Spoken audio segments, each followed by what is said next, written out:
I finished my arrangement! Let's see. You've not put in the title or the time signature. I couldn't figure out how to do it. Is this song in G flat? Why didn't you use a key signature? And this bar uses all sharps. Why? And here you've split the sopranos in 3, even though the altos and tenors are singing the other notes. Well, it's a work in progress, but it's something, right? But this is heart and soul. Everybody knows it. Why not just do it by ear? Is that allowed?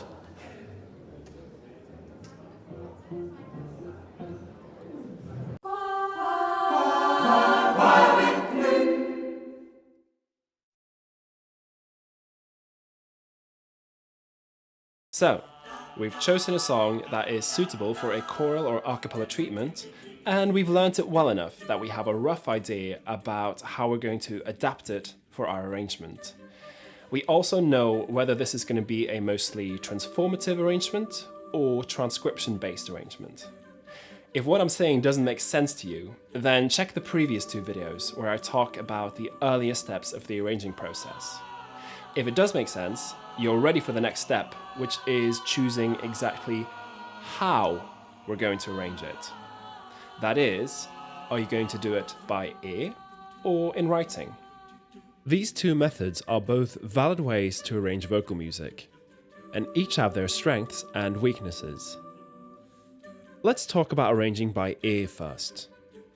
This may be a suitable approach if you're arranging fairly straightforward music, or if you're using backing tracks.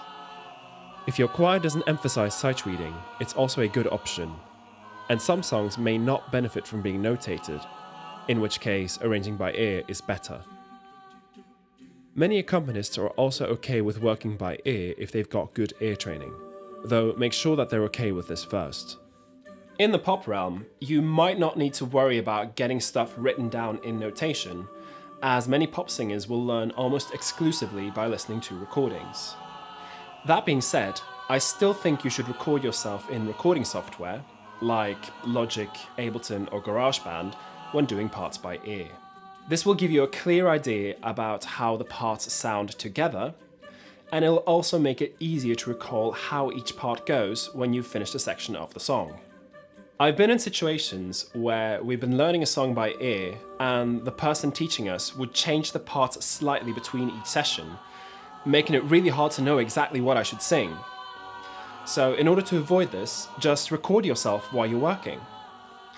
But truth be told, the bulk of my arranging work is done in notation.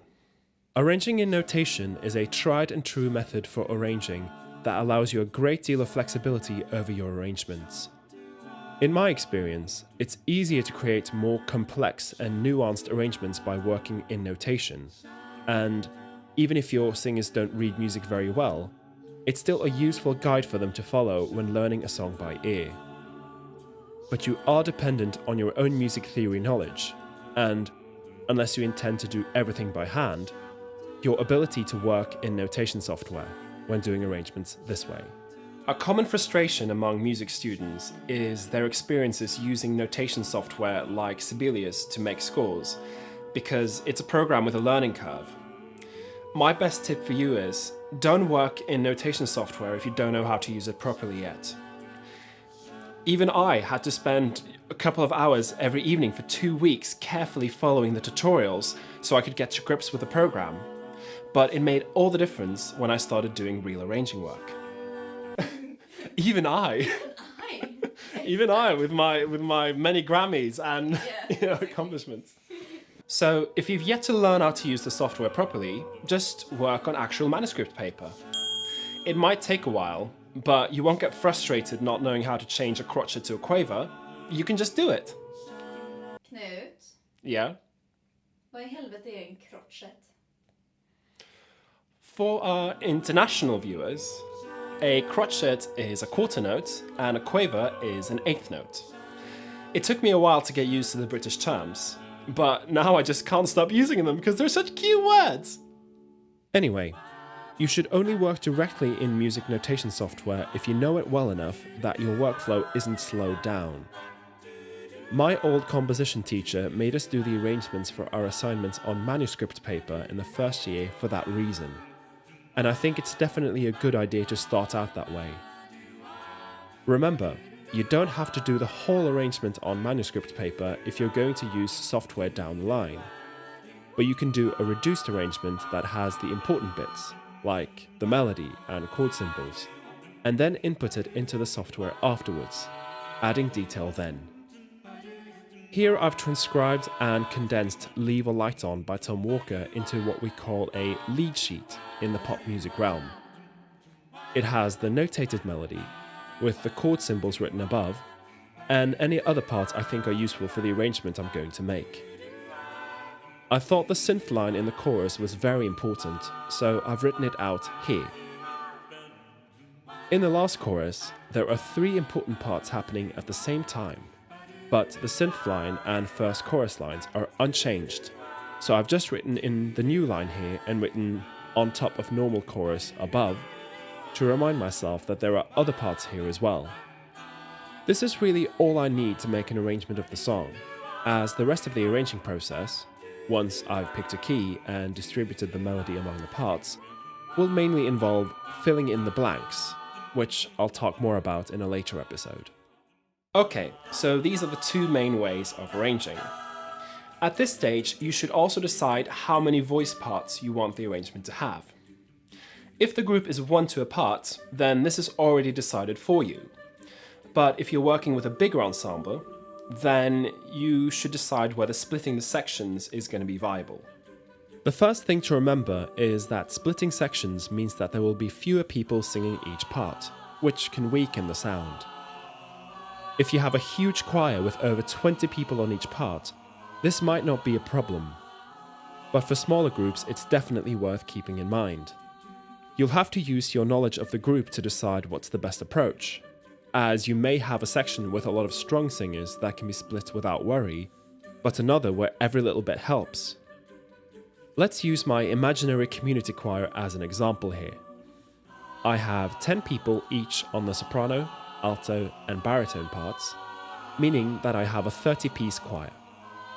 I could perceivably split all these in 2, making 6 sections of 5. This would be okay, but I know that some people don't make all the rehearsals, and I sometimes only have half of them there mid-season. So I decide not to split any of the sections, to make sure that it's easy to pick up for members who have missed a rehearsal or 2. I find that the less I have to split the sections, the better. If I do decide to split, then it should be very purposeful.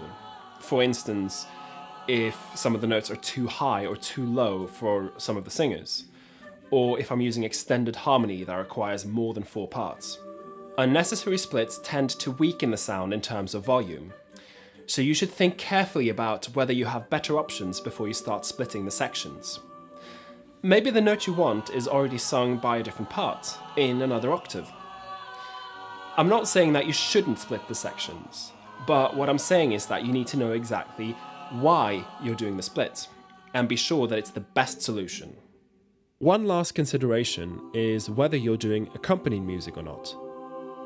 If you're using an accompanist, band, or backing track, then there's less pressure on the singers to fill out every chord in the performance, as that can be covered by the backing. I recommend focusing on block harmonies and counter melodies for this setup, and making sure all the sections get to sing some of the melody.